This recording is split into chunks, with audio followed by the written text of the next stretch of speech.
માતાજી ધૂણવા આવે ત્યારે રડવા કેમ લાગે છે? ઘણા બધા મિત્રો કહે છે, આપણા ચેનલના સભ્યો, કે જ્યારે માતાજી અમને ધૂણવા આવે છે, અમારા ફંડમાં માતાજી પ્રવેશે છે ત્યારે રડવા લાગે છે. તો આના પાછળનું કારણ શું હોઈ શકે?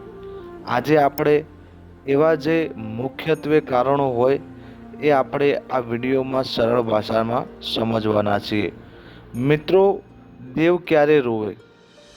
દેવ કોના માટે રોવે? શું એવું એને દુઃખ પડે? કઈ વાત એને ખટકે ત્યારે દેવ રોવે? મિત્રો, દેવ એ વિશ્વાસની વાત છે. દેવગતિ એ પણ આધ્યાત્મિક વિશ્વાસની વાત છે. દેવ રડતા તમે પણ નથી જોયું, દેવ રડતા મેં પણ નથી જોયું. પણ જ્યારે કોઈ સેવક ભોળા ભાવથી ધૂણવા બેસે અને એના આધ્યાત્મિક જે ભક્તિથી, એના અનુભવોથી એને જ્યારે દેવ એના શરીરમાં, એના ફંડમાં પ્રવેશીને ધૂણવા આવે છે ત્યારે એ રડવા લાગે છે. હવે મિત્રો, આ કેમ બનતું હોય છે? કયા કારણથી બનતું હોય છે? મિત્રો, દેવ રડવાનું ચોખ્ખું અને સ્પષ્ટ કારણ છે. દેવ વચનના મારે રડે. દેવનું દિલ ક્યારે દુભાય? દેવને ખોટું ક્યારે લાગે? માતાજી નારાજ ક્યારે થાય? જ્યારે એના વચનનું અપમાન થાય, એનું વચન, એનું બોલેલું વચન, આપેલું વચન પથ્થરે પટકાય, મિત્રો, ત્યારે દેવ રોવે. બાકી એ તમારા નર નિવેદ માટે, તમારા ધૂપદીપ માટે કોઈ દિવસ રડે નહીં. પણ જ્યારે દેવનું વચન પલટાઈ જાય, દેવના વચનનું અપમાન થઈ જાય, દેવના વચનનો મોલ ના થાય, ત્યારે દેવ રોવે. હવે ઘણા ખરા એવા જે મારા અનુભવો છે એ પણ તમને શેર કરું છું કે કદાચ આવી પરિસ્થિતિ બની હશે તો પણ આ વસ્તુ તમારા ઘરે કે તમારા સાથે બની હશે. મિત્રો, જ્યારે પણ કોઈ દેવ ઉપર કોઈ વચનનો માર હોય, એ તમે સમજો કોઈ તમારા ઘરડિયા હતા, તમારા વડીલો હતા, તમારા પૂર્વજો હતા, એ મૃત્યુ પામેલા છે અને એ દેવના ભુવાજી હતા અને હવે આ નવી પેઢીમાં કોઈ નવા પંડ ઉપર આ દેવ પ્રવેશે છે, ત્યારે જો કદાચ આવી પરિસ્થિતિમાં એ દેવ રડે છે તો મિત્રો, એના ઉપર એ ભુવાજી શ્રીનું, તમારા વડીલોનું, તમારા વડવાઓનું, જેના સેવક, ભુવાજી કે ભગત હશે, એનું કંઈક મોટું વચન પડેલું હશે. એ વચનમાં એ દેવ બંધાઈને બની શકે છે કે દેવ રડવા લાગે. પહેલું પ્રશ્ન એક આ બની શકે છે. ત્યારબાદ મિત્રો, એવા ઘણા કારણો છે, પણ જે તમને હું 2-3 જણાવું છું એ એવા કારણો છે કે મુખ્યત્વે આ જ કારણો હોય છે.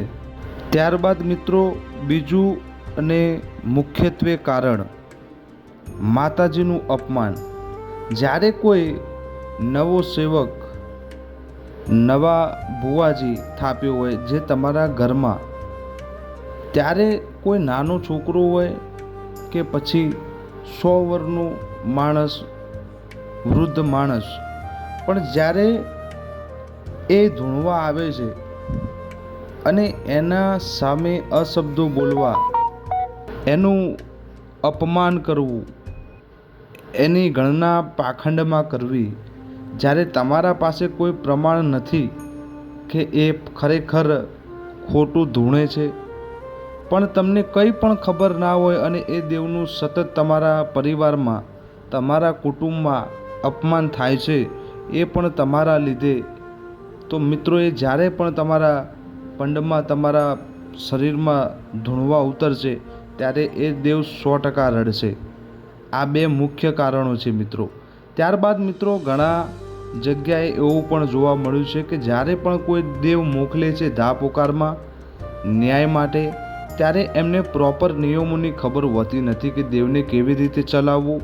મોકલી તો દીધું બરાબર, પણ એને પાછું કેવી રીતે લાવવું બરાબર. દેવને કોઈ જગ્યાએ મોકલો તો એને બાંધીને મોકલવાનું હોય, બરાબર.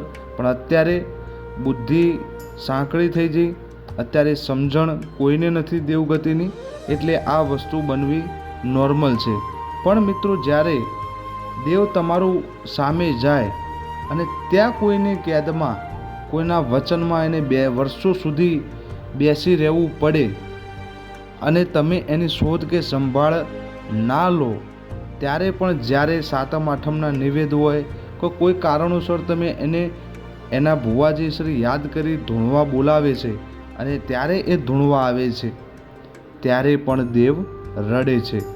મિત્રો, કહેવાનો ભાવાર્થ એ છે કે દેવનું રડવું એ એના વચનનું અપમાન, એનું વચનનું પાલન ના થવું, આ જ એક મોટું કારણ છે.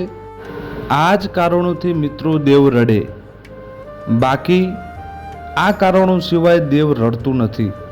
મિત્રો, આ છે જે મારા અનુભવ પ્રમાણે મેં મારા જોયેલા દાખલા તમને વિડીયો દ્વારા સમજાવ્યા. જો તમારા ઘરે પણ આવી પરિસ્થિતિ હોય તો આ 3 બાબતો ઉપર 100% ધ્યાન આપજો.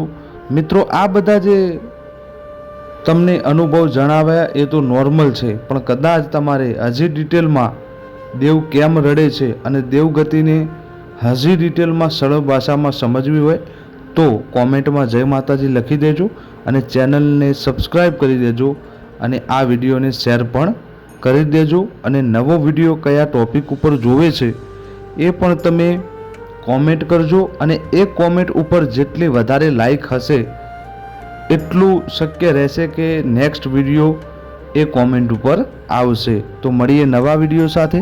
ત્યાં સુધી જય માતાજી, જય મેલડીમાં, હર હર મહાદેવ.